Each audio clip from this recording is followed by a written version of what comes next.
Assalamualaikum dan salam sejahtera. Yang dihormati Profesor Madya Dr. Noria Anak Tunggang, lecturer bagi JKP 1073 Culture and Heritage Study. Saya Nafairul Nizam bin Mas'ud, nombor matrik saya 70767, akan membentangkan mengenai keunikan tepak sirih dalam adat perkahwinan masyarakat Melayu di Malaysia. Perkahwinan merupakan salah satu perkara yang utama dalam membentuk sebuah keluarga, seterusnya mewujudkan komuniti masyarakat yang luas. Apabila menyentuh tajuk perkahwinan di Malaysia, setiap kaum ataupun etnik mempunyai adat dan tradisi yang berbeza dalam upacara perkahwinan mereka.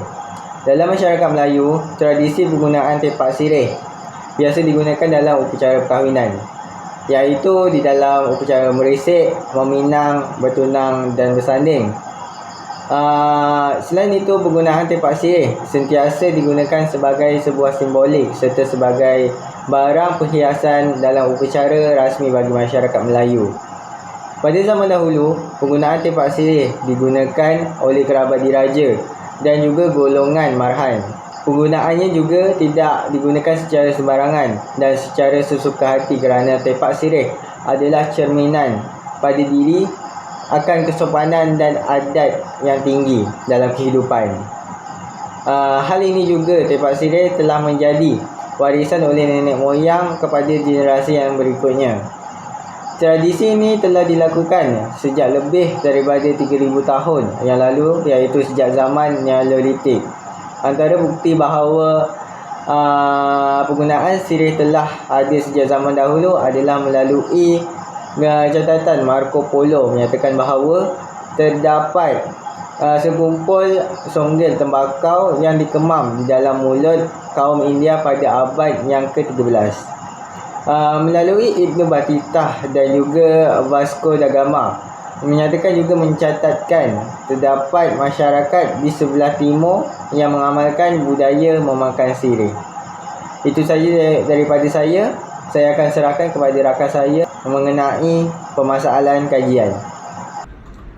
Salam sejahtera kepada Dr. Noria Anak Tunggang, iaitu pensyarah untuk subjek ini, dan rakan-rakan seperjuangan saya dalam menyiapkan tugasan ini, iaitu daripada kumpulan 1.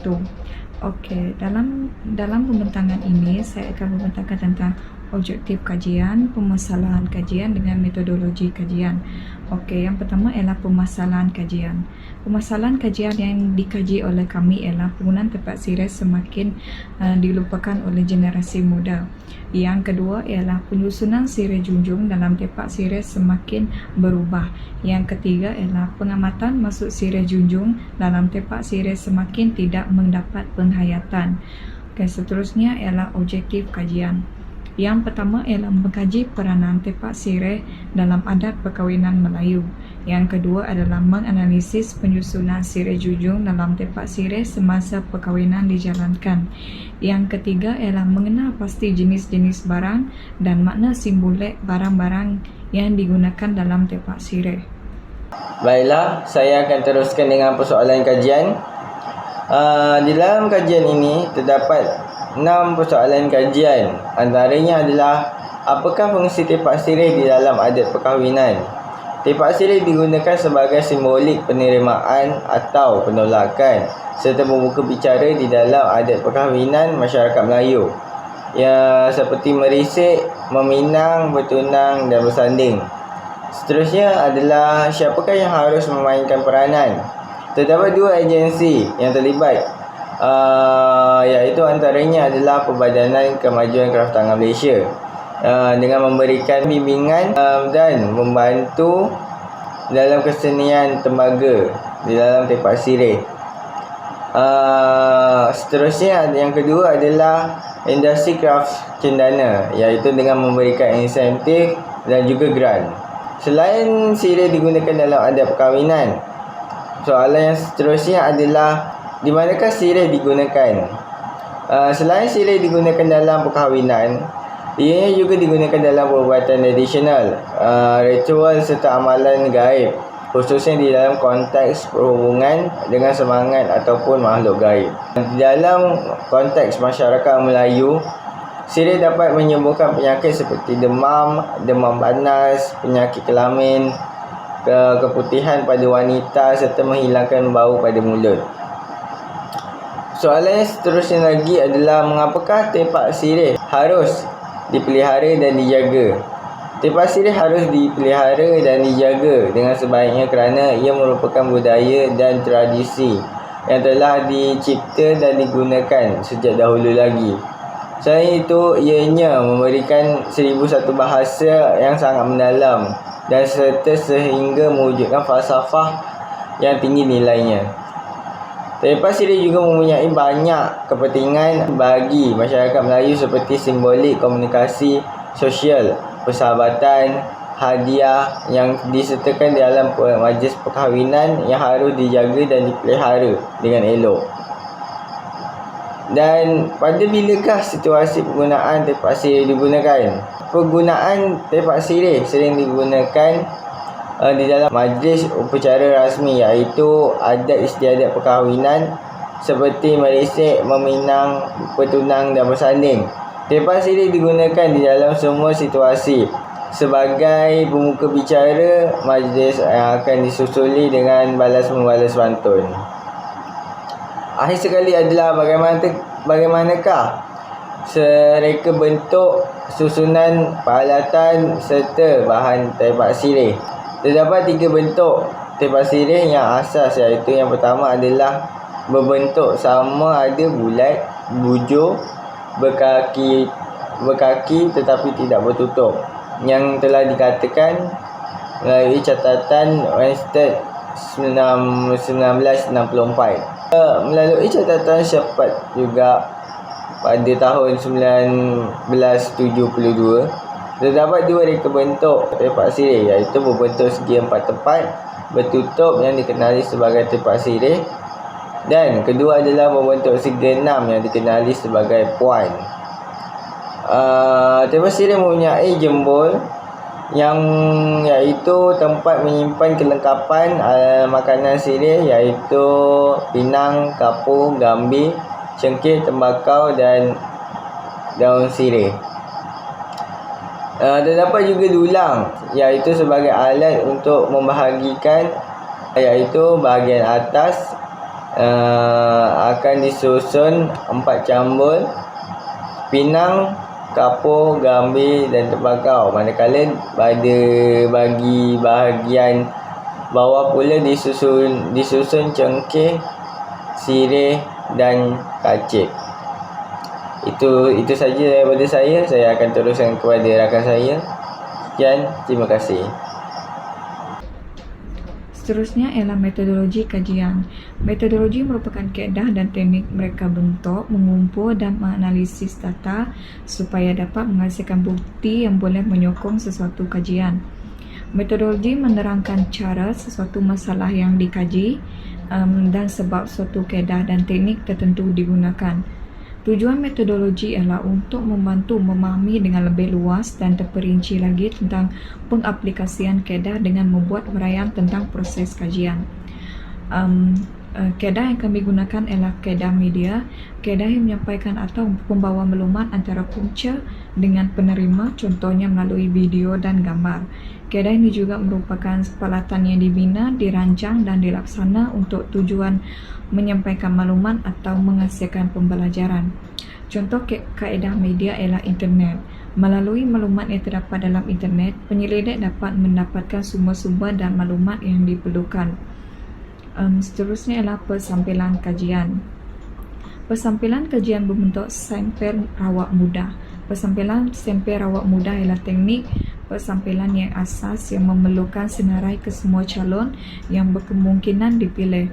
Persampilan merujuk kumpulan kecil daripada polisi yang menjadi sasaran penyelidik untuk melakukan penyelidikan. Okey, seterusnya ialah instrumen kajian. Instrumen ialah proses penyelidikan alat pengumpulan data menerusi konsep yang berkaitan dengan persepsi, pandangan dan keterangan latar belakang.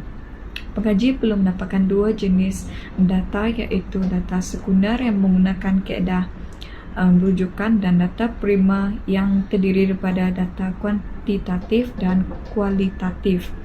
Dalam kajian ini, pengkaji hanya memilih data kuantitatif sebagai data primer. Cara mendapatkan data kuantitatif ialah melalui borang soal selidik. Okey, sekian daripada saya. Terima kasih. Seterusnya adalah data analisis. Bagi analisis data yang telah kami jalankan dalam kajian kes ini, kami memfokuskan pada satu sumber, iaitu melalui soal selidik.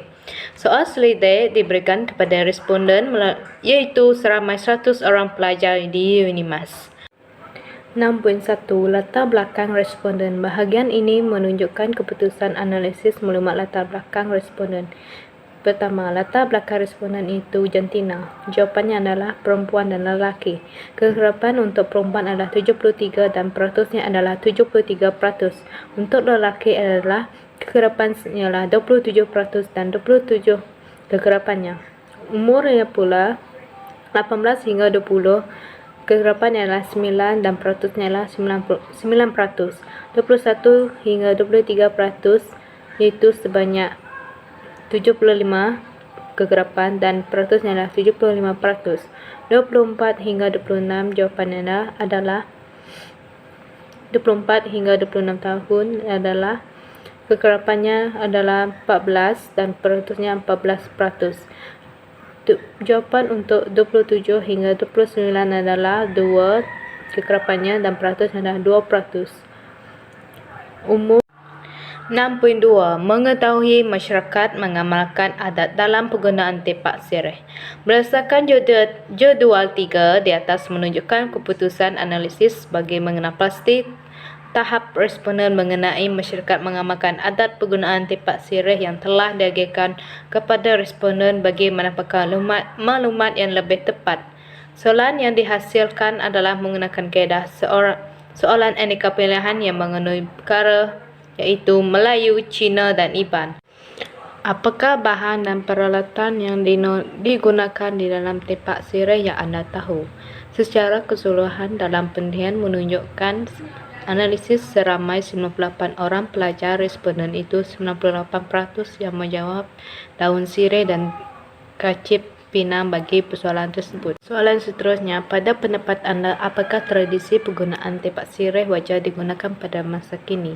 Raja 7 menunjukkan catatan tentang putusan analisis pengetahuan tentang tepak sirih yang digunakan pada masa kini di dalam adat perkawinan bagi masyarakat Melayu.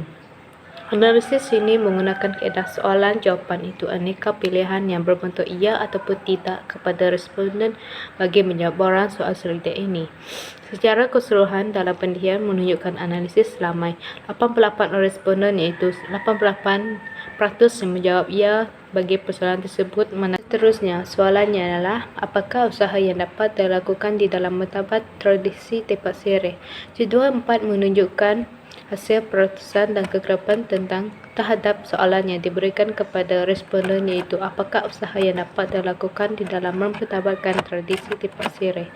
Terdapat 3 item itu 1, 2 dan 3. Bagi apakah usaha yang dapat dilakukan dan dalam mempertabatkan tradisi tepak sirih. Di dalam kajian ini, responden hanya perlu mengatakan pilihan iaitu sangat setuju, setuju dan tidak setuju. Berdasarkan analisis yang telah dijalankan menunjukkan seramai 84 responden itu 84% menyatakan setuju tentang satu item iaitu generasi muda pada masa ini haruslah mencintai dan menghargai adat tepak sirih ini yang amat tinggi nilainya. Hal ini boleh dilihat bahawa generasi muda menghargai adat tepak sirih. Manakala seramai 85 orang responden itu 85% menyatakan setuju disebabkan oleh item 2 itu mempunyai pendudukan 7.0 dapatan dan perbincangan kajian.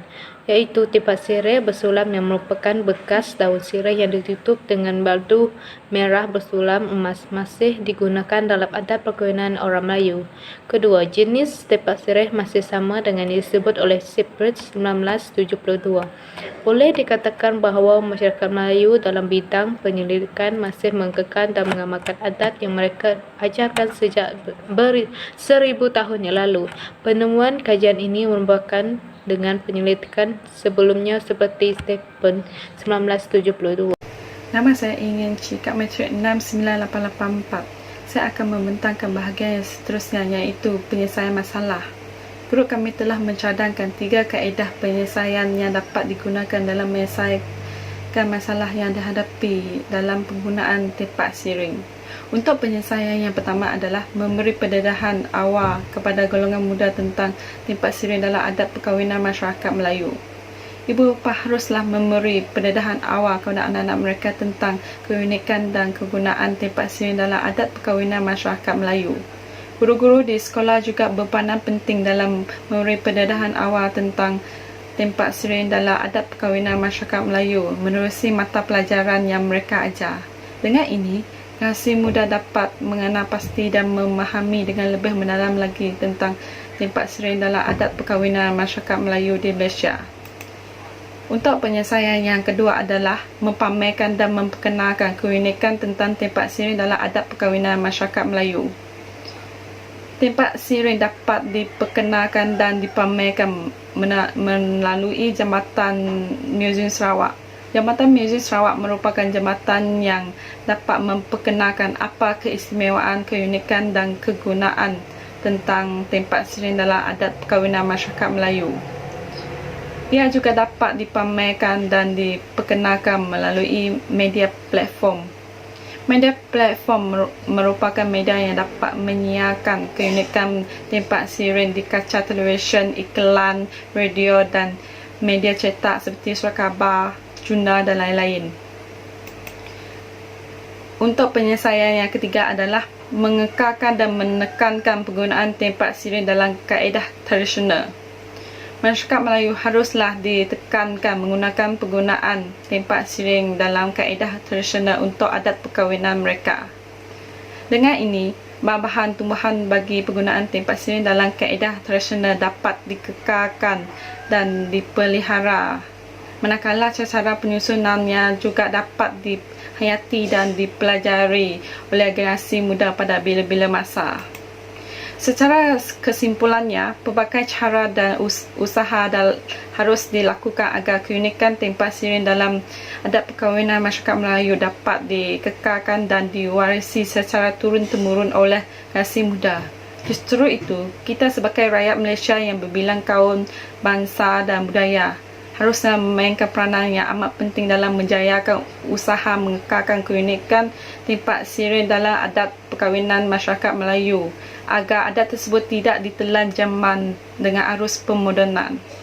Untuk penghargaan, terlebih dulu kami ingin mengambil kesempatan ini untuk mengucapkan ribuan terima kasih kepada pesyarah kami, iaitu Profesor Maya Dr. Nora Anak Tunggang yang telah banyak memberi bimbingan, nasihat dan tunjuk ajar yang amat merangsangkan kepada kami.